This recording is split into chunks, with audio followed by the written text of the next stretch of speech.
Et salut tout le monde, c'est Gros Ninja et ceci est un robot en plastique. Voilà. Et salut tout le monde, c'est Petit Ninja, cette fois le vrai, l'unique, puisque tout à l'heure vous avez eu droit à Gros Ninja qui était là, qui m'a piqué à ma place. Et il faut pas tourner le dos 5 minutes ici, sinon vous faites voler la vedette. Bon, mais salut les amis, donc aujourd'hui on se retrouve pour une petite vidéo review. Donc ça sera la deuxième partie de notre ami Sazabi du coup, puisque on avait déjà vu une première partie du review il y a quelques mois quand j'avais fini de le monter à blanc. Et aujourd'hui donc on va regarder le résultat final après mise en peinture à l'aérographe et les petits effets que j'ai fait dessus. Voilà, donc on va attaquer ça rapidement. Je vais juste, avant d'attaquer justement sur ce review, je voulais juste vous signaler un petit truc. En fait, j'ai fait un petit sondage sur ma page Facebook. Je sais qu'on est quand même moins nombreux sur Facebook que sur YouTube. Et en fait, je souhaiterais vraiment avoir votre avis parce que pas mal de gens, en fait, vont m'appeler par mon pseudo qui est Petit Ninja. Et d'autres vont m'appeler par le nom de la chaîne qui est Hobby Ninja. Et en fait, ce que j'aimerais savoir, c'est qu'est-ce que vous trouvez de plus logique et que vous préférez aussi entre les deux. Est-ce que je continue à m'appeler Petit Ninja de Hobby Ninja ou tout simplement Hobby Ninja tout seul? Voilà, donc j'ai eu pas mal de retours sur Facebook pour le moment, mais j'aimerais aussi avoir des retours de la part des abonnés YouTube. Voilà, au passage aussi pour vous dire qu'on est 560 à ce jour sur la chaîne. C'est énorme, franchement, je pensais pas atteindre ne serait-ce que ce chiffre là. Donc merci à tous pour votre soutien. On est presque à 81 000 vues et ça c'est énorme aussi. Merci beaucoup à tous et vraiment je tenais à vous le signaler et à vous remercier. Voilà, donc maintenant on va attaquer le review du Sazabi. Donc comme vous pouvez le voir, je n'ai utilisé qu'une teinte de rouge, puisqu'à la base il y en avait 3, mais c'était vraiment caca, c'était pas beau. Et du coup j'ai utilisé qu'une teinte de rouge. Donc le rouge que j'ai utilisé est le rouge qu'avait présenté Zenkuro par rapport à sa maquette du Savoia sur l'univers de Porco Rosso. Donc en fait c'est du rouge madère en fait. Donc je sais pas si on verra bien la référence à l'écran, mais en gros c'est chez Hobby Color, c'est le H86, c'est le Red Madère, voilà. Et c'est un rouge qui est un peu légèrement rosé, teinté légèrement rosé, et très flashy. Donc j'ai utilisé ce rouge là, donc si vous voulez reproduire le même rouge, sachez que c'est le Red Madère H86 de chez Guns, voilà. Comme vous pouvez le voir, j'ai réalisé aussi un pré-shading. Donc la méthode du pré-shading, je vous renvoie vers les tutoriels de Zenkuro qui nous a fait toute une série avec les différentes techniques. Donc moi personnellement, la technique que j'ai utilisée pour la réalisation du pré-shading sur le Sazabi, c'est donc passer une couche de blanc, une sous-couche de blanc en gros sur toutes les pièces. Ensuite faire mes ombrages en marron et passer des voiles rouges par dessus pour donner donc l'effet ombragé que vous voyez là. Donc là il est plutôt accentué avec la lumière, je sais pas si ça rendra pareil après, après l'upload, mais c'est quand même c'est un peu moins flashy on va dire en vrai quoi. Voilà, là c'est pour la vidéo, c'est vrai que ça fait vraiment le gros contraste, ça l'est un peu moins. Mais en tout cas j'y ai passé énormément de temps et le résultat est quand même relativement satisfaisant je trouve, puisque j'y ai quand même passé des heures et des heures à m'arracher les cheveux aussi, puisque c'est vraiment pas évident à refaire des pièces parce que ça ne me convenait pas. Et je trouve que pour un premier essai c'est pas mal. Donc on va surtout se pencher aujourd'hui sur l'aspect visuel, puisque dans le premier review on avait déjà vu tout ce qui était accessoires et articulations, hein, donc on va pas revenir là-dessus. Je vous inviterai à retourner voir le review première partie pour les articulations, hein, donc je vous mettrai de toute façon un lien dans la vidéo. Et on va regarder un peu ce Sazabi sous plusieurs angles. Donc là, de face déjà on voit que ça rend vraiment pas mal quand même. De toute façon je vous mettrai des photos sur la page Facebook et sur le blogueur je pense, pour vous montrer ça d'un peu plus près. En tout cas une seule nuance de rouge, puisque j'ai fait quand même des tests pour essayer de reprendre le schéma d'origine qui était un rouge plus foncé et un rouge plus clair par rapport au rouge neutre, mais ça rendait pas bien en fait. Le rouge clair ça faisait plus du rose que du rouge et ça ne me convenait pas, donc du coup j'ai opté pour une seule coloration rouge. Ensuite je voulais faire du fading dessus, ce qu'on appelle du fading, c'est à dire vous utilisez de la peinture à l'huile, vous mettez trois couleurs, une claire en haut, une neutre au milieu et une sombre en bas, si je dis pas de bêtises, ou l'inverse, je sais plus, mais il me semble que c'est le foncé en bas, on va vérifier. Ça vous donne un aspect un peu plus vieilli, plus une petite touche de weathering en brossage à sec. Mais plus je le regardais comme ça, plus il me plaisait comme ça. Et du coup je me suis dit non, je vais le laisser juste avec le pré-shading. Et j'avais aussi un peu peur que ça soit trop chargé au niveau donc du kit de faire toutes ces techniques. Donc ça sera pour un autre kit à l'occasion. Ensuite les marquages je ne les ai pas posés puisque je pense... En fait ça me convenait pas non plus. Je me suis dit ça va vraiment être trop chargé. Je voulais un truc quand même qui reste assez sobre. Et au final il est très bien comme ça. Le seul marquage qu'il y a est sur le bouclier. On y reviendra par la suite. On est passé sur l'autre angle. Donc vous voyez aussi au niveau de l'inner frame, là vous voyez il y a deux couleurs différentes. Donc là ça je vous avais montré ça par rapport à un tuto que j'avais fait. Donc comment faire une peinture chrome améliorée. Donc là vous voyez c'est du chrome tout simplement. Cette partie là est chromée alors que cette partie là elle est chromée noire en fait comme l'intérieur de l'épaulette ici. Donc ça c'est tout bête, je vous renvoie vers la vidéo, mais en fait vous mettez une couche de chrome et une couche de smoke par dessus. Donc le smoke c'est du clear black en gros, ce qui permet de faire les teintures sur les fenêtres des véhicules ou sur les verrières d'avion. Voilà, sur les fenêtres, sur les vitres pardon. Donc vous voyez on voit bien le pré-shading quand même, hein, on le voit assez bien tout ici le long des lignes de structure un peu partout. Et ça donne vraiment un super effet je trouve. Vraiment je trouve que ça donne du relief, il est vraiment plus impressionnant comme ça. On va regarder maintenant l'arrière. De dos, on est toujours aussi imposant avec ce Sazabi. Et alors ce que j'adore c'est vraiment la grosse jupe avec le pré-shading, ça donne vraiment un effet vraiment sympa. Pareil pour le bas des jambes.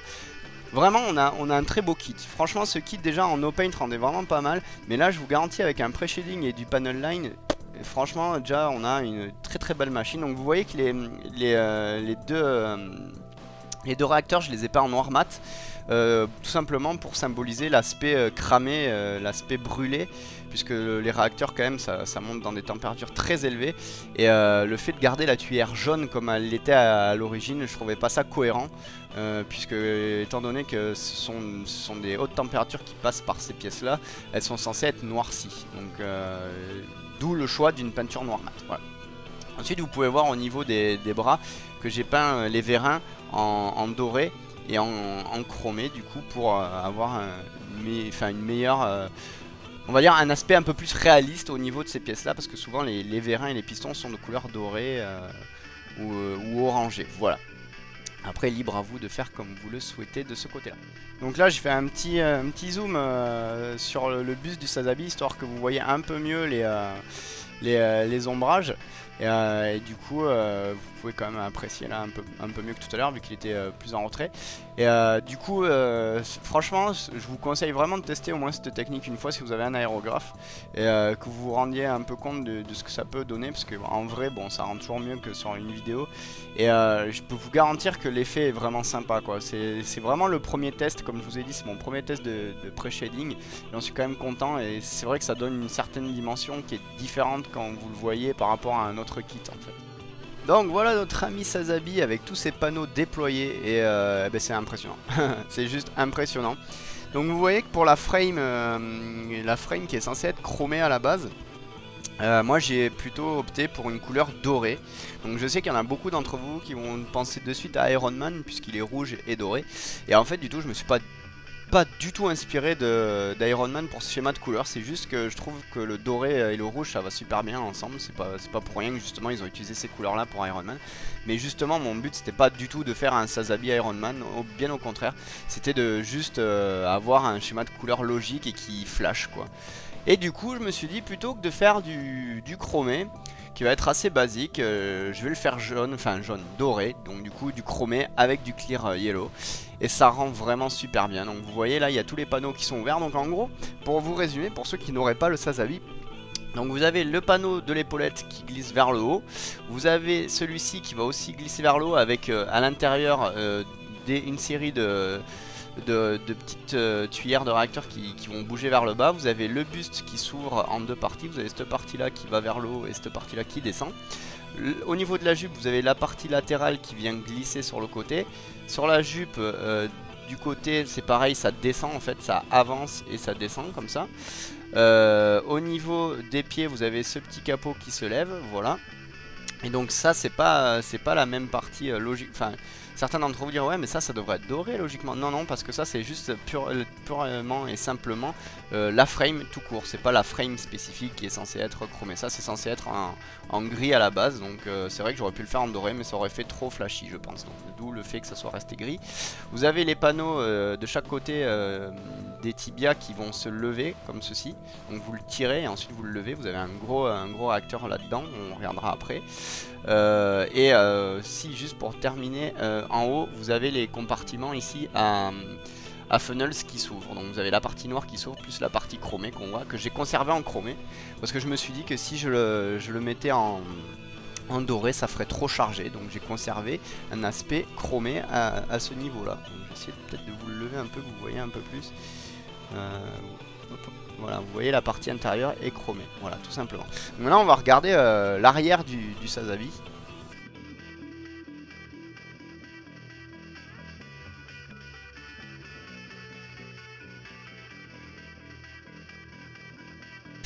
Donc là on se retrouve avec le dos du Sazabi et on voyait que c'est même de dos il est impressionnant. Donc là vous remarquez, alors on le voit peut-être pas très bien, je vais peut-être bouger un peu le bras comme ceci, voilà. Donc vous voyez qu'il y a deux petits panneaux ici là au niveau du coude qui viennent reculer comme ça, voilà, et laisse apparaître donc la fameuse frame dorée. Donc là on le voit plutôt bien, hop, voilà, ici. Donc ça c'est assez sympa. Vous avez tout le bas de la jupe en fait qui vient glisser en arrière et s'écarter comme ceci, laissant apparaître un vérin. Donc vous voyez il y a la partie chromée qui est là, c'est le vérin. Et vous avez des petites parties dorées aussi qui apparaissent. C'est vraiment sympa comme petit détail. Et enfin donc au niveau des jambes, c'est là qu'il y a pas mal de panneaux qui bougent. Donc vous avez ce panneau là qui s'écarte, qui vient vers l'extérieur et qui remonte. Vous avez un petit panneau intérieur ici qui est mobile aussi. Exactement pareil à l'intérieur, donc vous voyez les panneaux intérieurs c'est le même principe, ça remonte comme ça, vous avez un autre petit panneau à l'intérieur. Et vous avez ce panneau là qu'il va falloir en fait tirer vers le bas pour ensuite le remonter. Vous avez une série de trois petits réacteurs à l'intérieur là et ça laisse apparaître ce panneau qui est fixe. Et vous voyez là on a la fameuse frame dorée qui apparaît. Donc après au fond là il y a un gros piston, un gros vérin, ça vous le verrez mieux sur les photos que je vais publier. Donc voilà, vous voyez en gros pour la transformation de notre ami Sazabi, c'est quand même assez impressionnant une fois qu'il est en mode tout déployé comme ça. On a vraiment un beau bébé et je vous dis je suis vraiment pas déçu de ce kit qui est quand même assez impressionnant. Donc là on voit le gros morceau de réacteur que je vous disais, là voilà, je vais le mettre comme ça. Là on voit bien. Donc vous voyez qu'il y a un gros booster ici et une série de 3 à ce niveau là, là-dessous. Donc en fait quasiment toutes les petites trappes qui bougent, là aussi vous voyez on en a 3. En fait quasiment toutes les pièces mobiles d'armure au niveau des membres, hein, que ce soit les bras ou les jambes, cachent des petites tuyères de réacteurs. Donc vous voyez ici, on le voit légèrement, je vais peut-être remonter un peu l'épaulette pour vous le montrer. Vous avez une série de 3 petits réacteurs ici. Le gros ici, les 3 ici et les 3 ici, voilà. Donc c'est vraiment un beau kit, je vous recommande de le faire. Même si c'est en version K, parce qu'il y a beaucoup de gens qui critiquent Katoki, ça reste quand même un kit vraiment magnifique et super sympa. Donc là ce qu'on va faire c'est que je vais juste zoomer sur quelques détails pour vous montrer un peu le travail que j'ai fait en peinture. Donc là nous avons fait un petit focus sur l'épaulette donc de notre Sazabi pour que je vous montre d'un peu plus près à quoi ça ressemble cette petite peinture chromée, donc pour ce doré là, hein, pour avoir la nuance rouge doré. Voilà, histoire que vous voyez un peu mieux, que vous appréciez un peu mieux de plus près. Et enfin, moi perso je trouve ça vraiment pas mal comme schéma de couleur. Donc après libre à vous de me dire ce que vous en pensez en commentaire, il n'y a pas de problème, tout est bon à prendre. En tout cas, sachez que moi je voulais avoir une petite touche originale et le chromé ça me paraissait un peu fade, donc j'ai mis du doré. Juste un dernier petit détail, donc, je sais pas si ça va bien se voir, voilà. Donc vous voyez là au niveau de mon réacteur, vous voyez qu'il est chromé et que le haut est noirci. Donc là en fait j'ai mis une petite pulvérisation rapide de comment ça s'appelle de smoke pour donner un aspect brûlé en fait tout simplement au réacteur. J'ai reproduit cette technique sur absolument toutes les petites tuyères. Alors je sais pas si on le verra bien ici, peut-être en le tournant un peu avec les reflets, non c'est pas top. En fait, si vous voulez, toutes les tuyères des réacteurs du Sazabi ont eu ce traitement de peinture, c'est-à-dire que j'ai passé une couche de chromé et vraiment à l'extrémité du réacteur de la tuyère, j'ai mis une petite couche de smoke afin de donner un effet brûlé au métal, et ça rend plutôt pas mal. Et ça, vous le verrez sûrement mieux sur les photos, puisque je vous ferai de jolies photos, enfin Harry vous fera de jolies photos que je mettrai sur la page Facebook et sur le blog. On va parler vite fait des accessoires. Donc là on va parler rapidement des accessoires parce que je vous les ai déjà présentés, mais juste vous les montrer une fois peint. Donc là nous avons le bouclier du Sazabi qui est quand même une pièce assez imposante. Donc vous voyez, le seul marquage que j'ai posé c'est le signe de Néozéon que vous voyez là en jaune au milieu.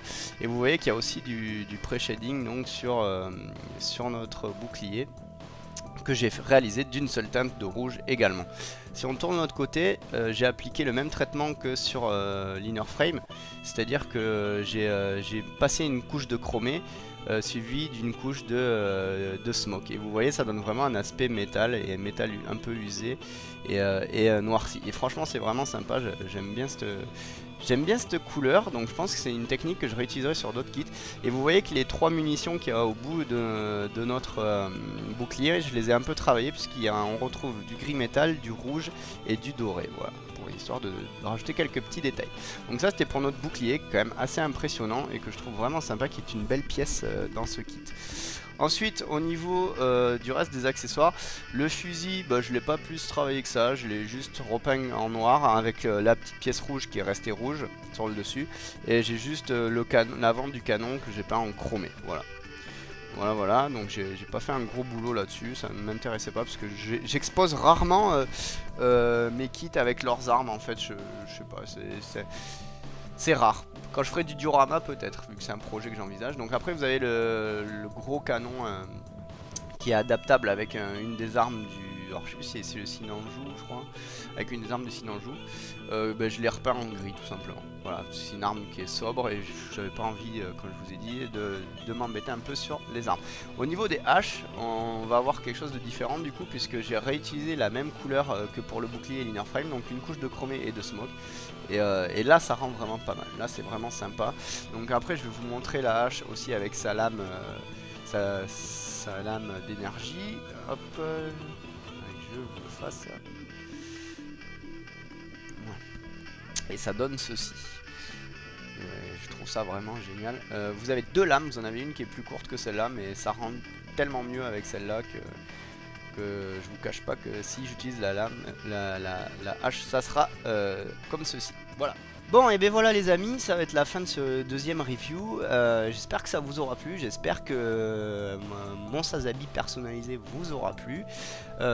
Juste au passage pour vous dire que c'est issu donc du film en fait, puisque c'est un petit film qui s'appelle Gundam Char Contre-Attack ou Char's Counter-Attack, où vous pourrez retrouver donc ce magnifique mobile suit, le Sazabi, puisqu'il est issu de ce film que je vous recommande, qui est vraiment pas mal. C'est également dans celui-ci que vous allez retrouver le New Gundam.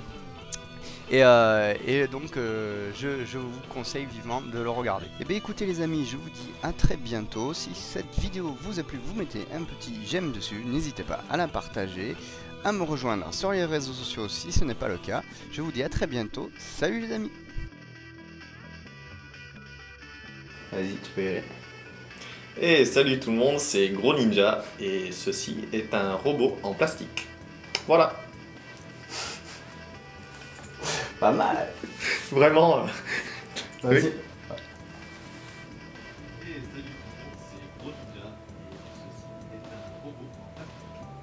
Et là tu mets le générique de fin, c'est... Ouais, et après il s'arrête les deux, franchement. Oui, avec le générique de fan, c'est... Et après tu dis, bon là c'est Petit Ninja, je reprends, je vais ajouter un peu plus de détails.